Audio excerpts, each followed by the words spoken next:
Hello and welcome back to another GiantSlayerTV Top 10 video. Today's video will be a countdown of the top champions for ranked play in patch 11.16. Even before the hotfix, the meta was headed towards being dominated by 3-cost champions. With Tristana down for the count, which champion will replace her as the best? Find out as we dive into the list of the top 10 champions. But before we begin, please don't forget to click the links in our description. Give your support to everyone who helped make this video happen. We host many TFT tournaments with plenty of exciting content to come. Be sure to also follow our GiantSlayerTV social media pages. Alright, let's get back to the video. Starting off our top 10, we have Nidalee coming in as the number 10 champion. The name of the current meta is 3. 3-cost champions are highly impactful during stages 2, 3, and 4, and several of them scale well in the late game. Nidalee isn't one of those champions, but her value during the early rounds can't be understated. Nidalee has several things going for her that make her an ideal item holder. First off, she has great tags. Dawnbringer heals her, which is particularly potent early on in the game where there's less damage, so the chance of her dying mid-heal is low. Next, Skirmisher. Skirmisher is still one of the best early game synergies, and Nidalee can serve as either an item holder or just providing the trait to another item holder like Olaf.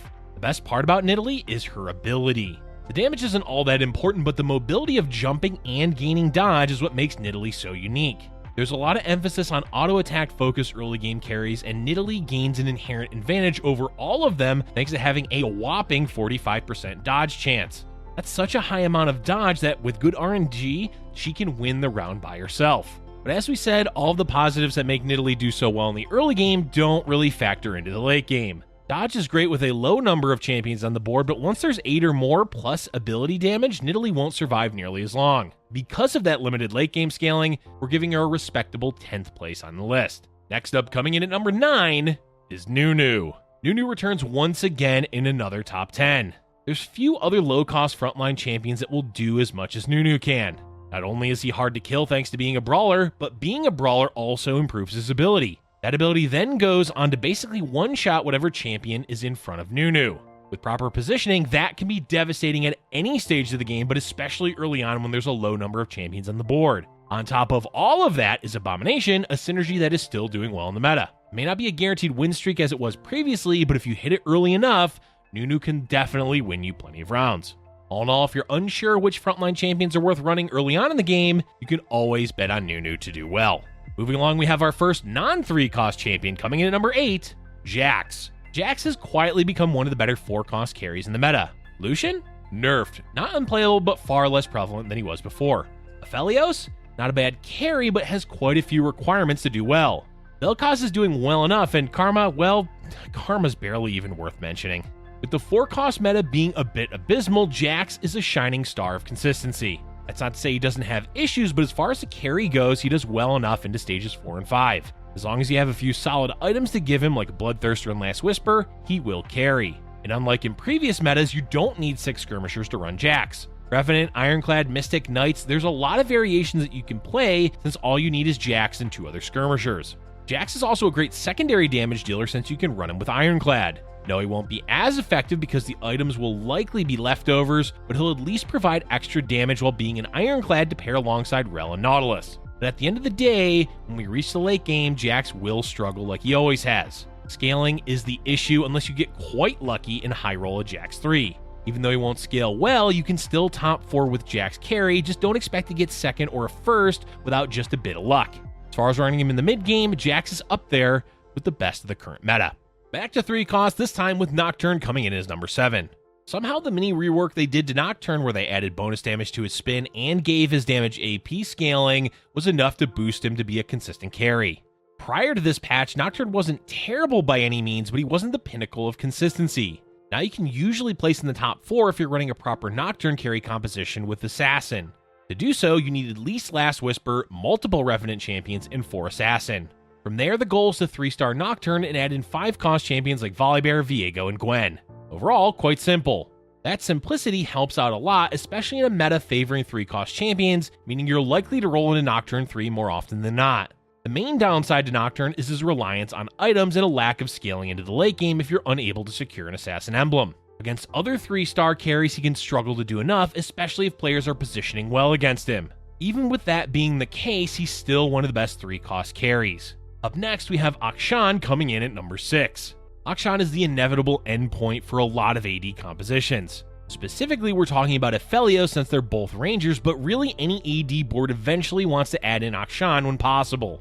The main reason for this is the armor reduction he provides with his ability. The other important reason is that with decent items, Akshan can practically 1v9. Consistent damage and high mobility plus being untargetable while swinging around makes Akshan a potent late game champion. It can be difficult to get to the point of the game where you're able to transition into him since he is a 5 cost. But anytime you're playing AD and have the option to add in Akshan, do so. As we said, being a 5 cost is the main downside of Akshan. Not only does it mean you have to find him once, but it also means that 2-starring him can be difficult. And Akshan 2 is significantly stronger than Akshan 1, so to play him effectively, you really want to upgrade him. That said, Akshan is going to be the end goal for any AD board as long as you're able to find and 2-star him. Moving on, we've got the duo returning once again to the top 10, Ivern and Volibear jointly taking the number 5 spot. Really, there's not a whole lot left to say about Ivern and Volibear. Revenant is a staple mid to late game frontline synergy, with Ivern and Volibear being 2 of the most commonly played champions. Fiddlesticks is also quite good, but Ivern and Volibear provide much needed CC. And not only CC, but guaranteed crowd control, as Revenant increases the likelihood that both champions will cast their ability at least once per fight. Overall, if you're unsure what frontline to use later on in the game, Ivern and Volibear with Revenant is the way to go. It's a rare sight, but we have a 3-cost champion coming in at number 4, Riven. Most of the time, the low-cost champions tend to scale poorly into the late game. Nidalee, as we mentioned earlier, is an example of that. Yasuo has generally been the most consistent 3-cost carry in the late game, but the current meta, that title goes to Riven. Riven is a top carry right now for a few reasons. First off, she's non-committal. By that we mean you can slap generic AD items on Riven that are usable by another AD carry. It's possible to play Riven from stage 2 all the way to stage 6, where you find an Akshan 2 to give the items to. Or you hit Jax 2 in stage 4 or Aphelios in stage 5. Whichever AD champion you pivot into, Riven is the best at holding onto those items. But she's also a capable carry that does well into the late game if you can 3-star her. This means you not only have the option to transition out of the mid-game Riven, you can also keep her into the late game. That versatility is really where Riven shines and why she's likely the best 3-cost in the current meta. With that, let's move on to our top 3, starting with Rell as the number 3 champion. We really can't hide our favoritism to Rell at this point, but let's be honest, Rell is still just so good. By far the best champion of set 5 in terms of consistency, Rell is unlikely to leave the meta anytime soon unless they go really hard on the nerf bat. Whether you play her with or without her synergies, Rell is a top tier frontliner every player is looking to play.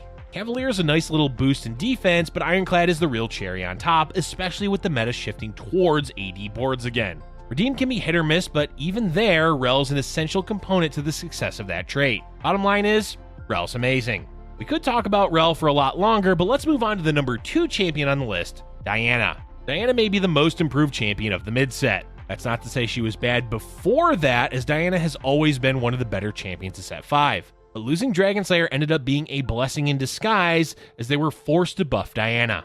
There wasn't just one buff, there were several. Because of those buffs, we're now in a meta where adding in Diana to your board, regardless of your comp, is a worthwhile investment. She's great at disrupting the enemy backline, especially when you have any champion that can synergize with her like Viego. As we mentioned earlier, assassins are doing well in the meta, with Nocturne and Diana being a key piece of that comp. Overall, we recommend adding Diana to your board in the mid to late game. Chances are she'll do a lot of work even without items or her synergies.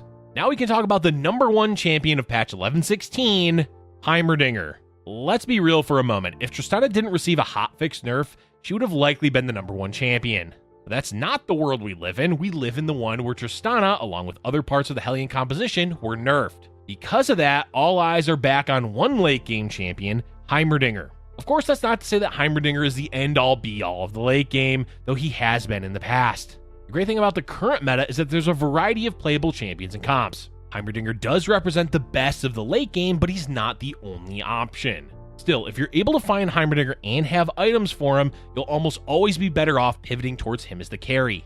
The damage his ability does is just too high to ignore, especially since it's AoE. And Heimerdinger can completely ignore his traits, so all you need are good items for him, then you can build any board you want. We definitely recommend playing Heimerdinger in the late game if you're ever in the position to. Alright, that's it for our top 10 champions of patch 11.16.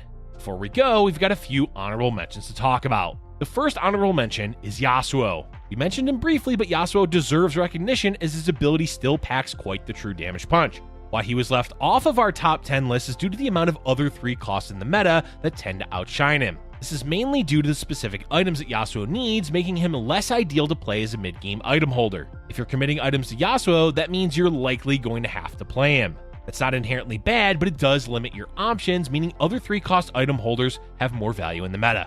Our other honorable mention is Aphelios. Aphelios, unfortunately, is a bit of a diva. Aphelios needs to be level 2, have proper items, a good frontline, and Akshan in order to carry. Without those pieces, he tends to fall apart. But if you do get everything, then Aphelios is more than capable of carrying. Just meeting all of those requirements can be tricky, so the overall consistency of Aphelios is less. We will say that Aphelios has gone up a lot in value with the Tristana composition receiving nerfs, since Tristana jumping behind Aphelios and sniping him was an issue. With that threat gone, it seems Aphelios stock has gone up quite a bit, so don't be shy about playing him as a carry. Alright folks, that's all we have for you for today. The meta is still recovering after the Tristana nerfs. Overall, it seems that the 3-cost champions are the way to go, but there's at least quite a few high-cost champions that are worth considering in the late game. Let us know in the comment section below which champions you've been having the most success with since the hotfix patch. Thank you for watching, and if you're enjoying our content, be sure to hit the like button and subscribe. This is your Giant Slayer TFT videos.